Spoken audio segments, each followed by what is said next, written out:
नहीं है, अभी बोध नहीं है। हमें लगता है क्या है, हमारे बुजुर्गों ने और कुछ माता बहनों ने और कुछ धर्मात्मा का भेष में घूमने वाले तथाकथित ठेकेदारों ने धर्म का ऐसा हवा प्रमोद भाई बना के रखा है कि सामान्य आज की पीढ़ी धर्म के पास, धर्मात्मा के पास आना ही नहीं चाहती। यही सत्यता है।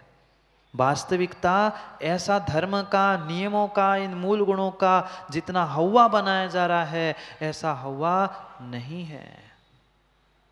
जहां हवा है, दिखावा है, वहां धर्म और धर्मात्मा है ही नहीं।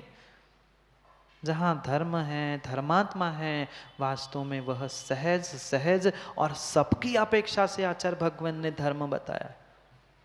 ठीक है, नहीं महाव्रती बन पा रहे हैं, नहीं घर परिवार धन संपत्ति सबका पूर्ण त्याग कर रहे हैं, पर कुछ तो सीमा कर सकते हैं। श्रावक बन के सत्श्रावक तो बन सकते हैं।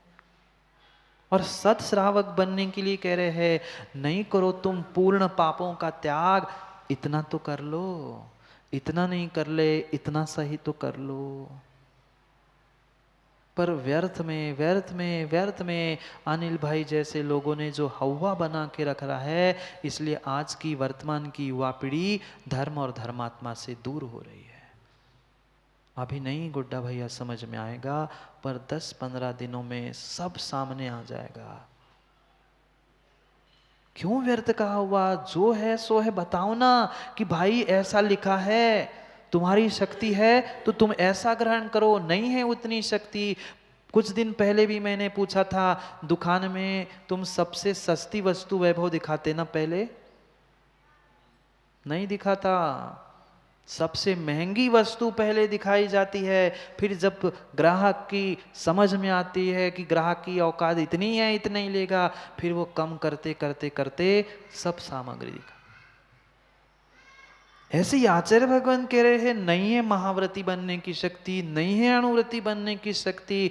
अरे छोटा सा उन 8 मूल गुणों को धारण करके जिस कुल में जन्मे हो, उस कुल को तो आप सफल बना लो, नहीं तो तुम्हारे से बड़ा कोई कुल का लांछन नहीं है। हाँ ऐसा ही है सतन भाई, कुल का लांछन है, कुल पर लांछन है, अगर 8 मूल गुण धारण नहीं कर पाए तो। क्यों अनिल भाई अनावश्यक रूप से हवा बनाते हो कि ऐसा धर्म है, ऐसे धर्मात्मा है, ऐसा है? अरे सामान्यता से, सामान्यों की अपेक्षा से सबके लिए धर्म बताया है। ऐसा किसी आचार्य भगवान, किसी तीर्थंकर भगवान ने नहीं कहा कि मात्र साधुओं के लिए धर्म है, कि मात्र अमुक के लिए धर्म है। नहीं, जो जैसा व्यक्ति है उसके सहनन, उसकी शक्ति, उसकी श्रद्धा के अनुसार धर्म बताया है। यहां शिवकोटि स्वामी भी कह रहे हैं, ठीक है आपको कठिन अणुव्रतों का पालन करने की संभावना नहीं है, तो भाई सामान्य रूप से तुम उन 8 मूल गुणों को धारण कर लो ना। पढ़ना है उस 19 नंबर के श्लोक को, जहां 2 प्रकार से उन 8 मूल गुणों की व्याख्या कर रहे हैं। 2 नहीं, अन्य व सागर अनगार धर्मामृत में भी आचार्य भगवान तीसरे प्रकार से भी उस सागर धर्मामृत में कह रहे हैं कि 3 प्रकार के अष्टमूल गुण होते हैं। हमने एक ही प्रकार के नहीं समझे महाराज जी, 3 कहां से समझेंगे?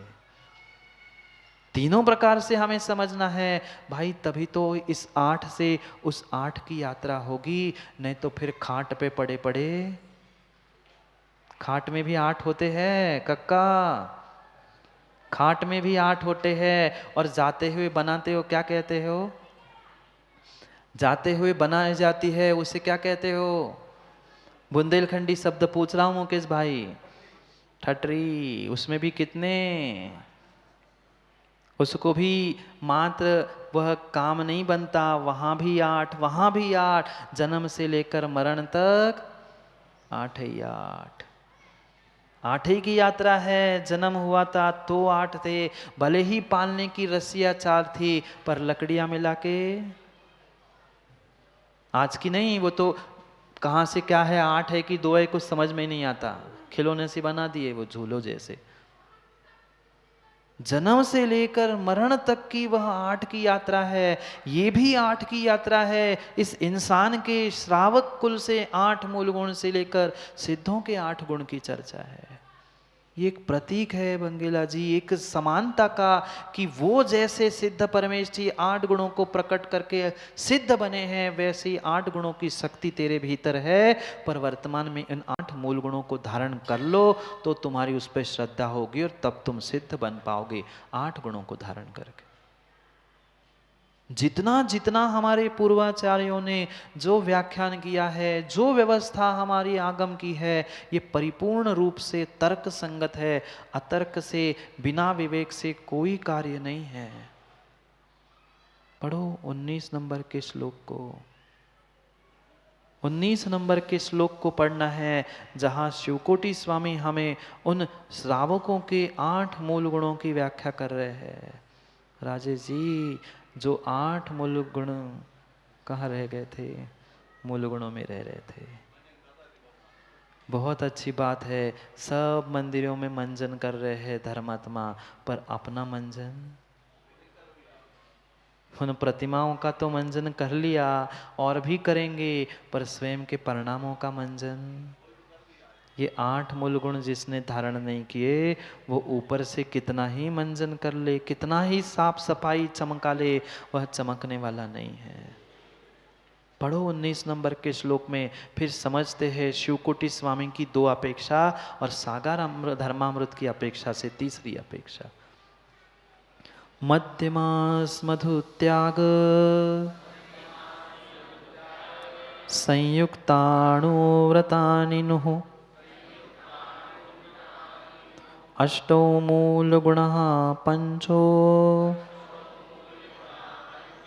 दुम्बरैश्चार्भकैष्वपि। पढ़ो एक साथ।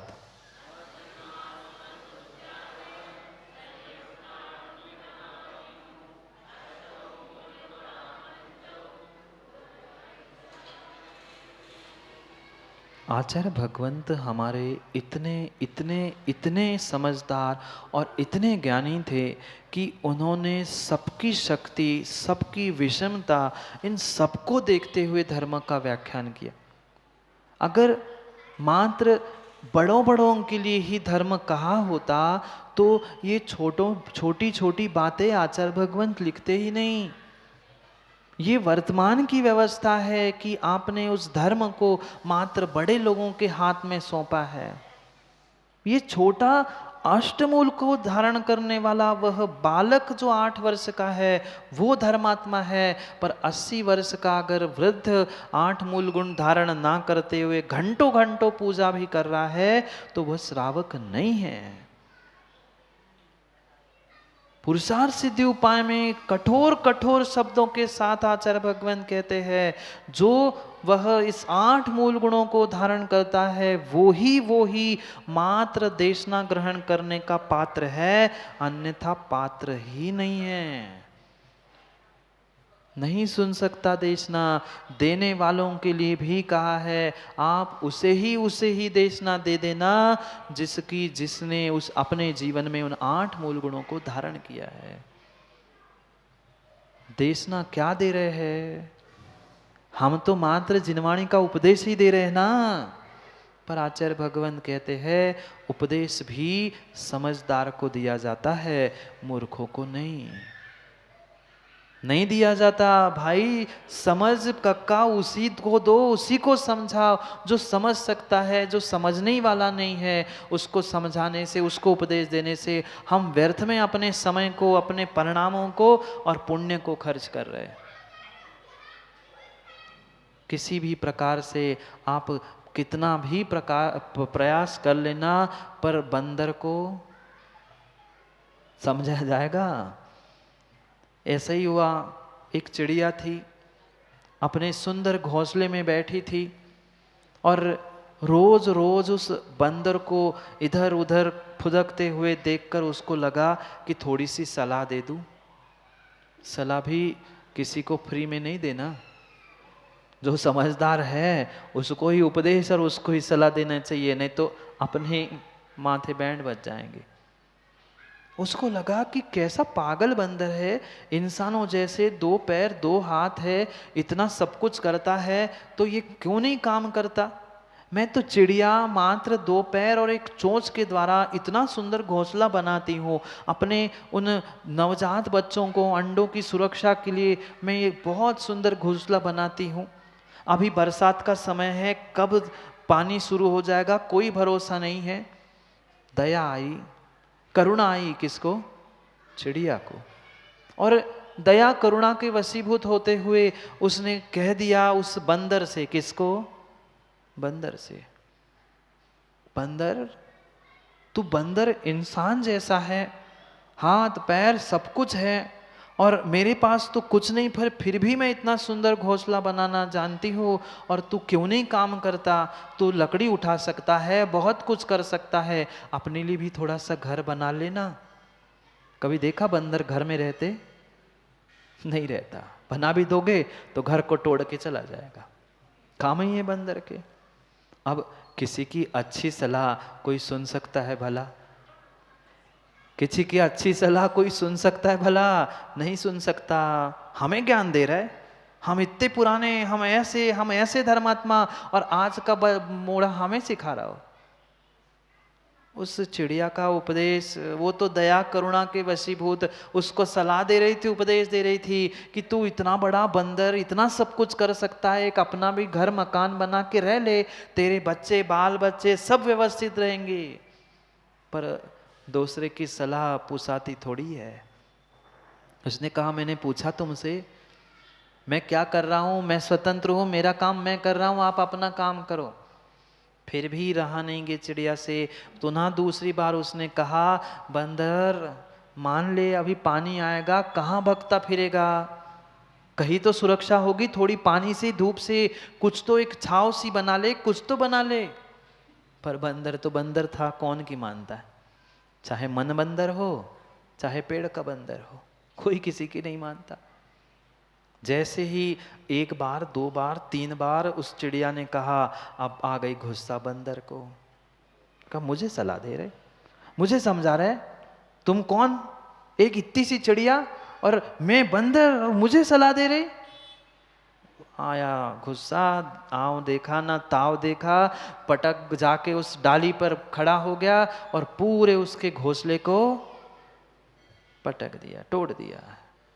इसलिए कक्का सलाह उसी को दो, उपदेश उसी को दो जो सलाह को और उपदेश को ग्रहण कर सके। इसलिए आचार्य भगवंतों ने कहा है, मूर्खों को उपदेश मत दो। जो श्रावक नहीं है, सत श्रावक नहीं है, जिसने 8 मूल गुण धारण नहीं किए हैं, उसे उपदेश मत दो। तुम तो अच्छे के लिए उपदेश दोगे और पता चला वे ही तुम्हारे दुश्मन बन के तुम्हें फोड़ने बैठ जाए। इसलिए उपदेश की पात्रता उन 8 मूल गुणधारियों की ही है। जो श्रावक के 8 मूल गुणों को धारण करता है वो ही अपने उस सद श्रावक पने को प्राप्त करता है। एक एक गुण बता रहे हैं। मद्य मांस मधु त्याग, मद्य का त्याग, शराब का त्याग, मांस का त्याग और मधु का त्याग। मधु यानी शहद। महाराज जी दवाई में तो चल सकता है ना? नहीं चलता। 1 बूंद शहद में माँ पाठशाला में पढ़ा और पढ़ाया भी होगा। कितना? 1 बूंद शहद का सेवन करने से, प्रयोग करने से 7 गांव जलाने का पाप लगता है युवाओं। क्या करे आजकल की माताएं, तो वे शहद से भरा हुआ निप्पल बच्चों के मुंह में थमा देती है। गला ठीक हो जाएगा, आवाज ठीक हो जाएगी, मुंह बंद हो जाएगा। मुंह तो उसका बंद आपने कर लिया, पर आपने अपने पुण्य का मुंह बंद कर लिया। ऐसी स्थिति है, बोध ही नहीं है आज की युवा पीढ़ियों को। जन्म तो दे रहे हैं बच्चों को, पर संस्कार भी तो देना सिखा दो। मद्य मांस और मधु, इन तीनों का तो श्रावक का त्याग होना ही चाहिए। जिसका इसका त्याग नहीं है वो भी बुद्धि पूर्वक गुरु के सामने कायोत्सर्ग पूर्वक, तो वह मूल गुण तो ही वह कहा जाएगा, अन्यथा नहीं। पढ़ो पढ़ो माँ आगम पढ़ रहे हो तो कुछ दिमाग और वह अपनी बुद्धि को शांत करते हुए पढ़ो। जिनसेन स्वामी ने स्पष्ट लिखा है 8 वर्ष का बालक होते ही वह यज्ञोपवीत संस्कार के द्वारा इन 8 मूल गुणों को देना है। कितनों ने दिया? नहीं दिया। पता ही नहीं यज्ञोपवीत संस्कार होते हैं, नहीं पता। जिनसेन स्वामी ने आदि पुराण में उस 53 क्रियाओं को श्रावकों की उद्घाटित किया है, उसमें एक क्रिया है यज्ञोपवीत संस्कार। आजकल अनिल भैया जैसे लोग कहते क्या ये धागे पहन के बैठे हो बच्चों के जैसे, पागलों जैसे। नहीं, श्रावक की पहचान है यज्ञोपवीत। जिसने 8 मूल गुण धारण किए हैं वह उस जनेऊ अपने गले में डालता है। महाराज जी ना हमें 8 मूल गुण लेने हैं ना हमें जनेऊ से कोनो मतलब है। ये कोई राजेश भैया वर्तमान की परंपरा नहीं है या किसी अन्य दर्शन से प्रभावित हुई हुई परंपरा नहीं है। ये हमारी पूर्वाचार्यों ने लिखी हुई परंपरा जो अनादि से चल रही है वही परंपरा है। कोई तात्कालिक व्यवस्था नहीं है, बिल्कुल भी नहीं है। ये चिन्ह है जिसने 8 मूल गुण धारण कर लिए हैं, ऐसे उस श्रावक का बोध हो, सत श्रावक का। इसलिए वह 8 वर्ष के होने पर ही वह जनेऊ गले में डलने की व्यवस्था बनाई है। एकमात्र बहिरंग चिन्ह है कि इस व्यक्ति ने 8 मूल गुण धारण किए हैं। कितनों ने किए आप बोलो? अगर चिन्ह नहीं है गले में तो वह स्वीकार नहीं है, स्वीकार नहीं है। वह उपनयन संस्कार, यज्ञोपवीत संस्कार किए जाते हैं। वह कक्का हमने वासिम में किए कराए थे बच्चों ने, तो लगभग 150-200 बच्चे वासिम, कारंजा और यह मड़ावरा में भी 100-125 बच्चों ने किए। ठीक है, नहीं है कम से कम 8 वर्ष में गुरु नहीं मिले, संस्कार नहीं कर पाए। माँ कभी निमित्त मिला तो जब सही शादी के पहले उन 8 मूल गुणों को तो दिला दो। कोई कठिन नहीं है। इसका सेवन करते हो क्या? मांस खाया, खाना है कभी? शहद नहीं खाया क्या? दवाई के रूप में भी छोड़ नहीं सकते। बहुत सारे अल्टरनेटिव, बहुत सारे पर्यायवाची दवाई आती है, छोड़ सकते हैं। इन तीनों को तो हम बहुत सहजता से छोड़ सकते हैं। मांस, मदिरा और मधु यानी शहद, त्याग, इनका त्याग। और संयुक्ता अणुव्रतानिनु, 5 अणुव्रत जो हमने अभी पढ़े, वह अहिंसाणुव्रत, सत्याणुव्रत, अचौर्याणुव्रत आदि जो 5 अणुव्रतों की एक एक दिन व्याख्या हमने समझी, उन 5 अणुव्रतों के साथ ये 3 का त्याग, ये 8 मूल गुण गए।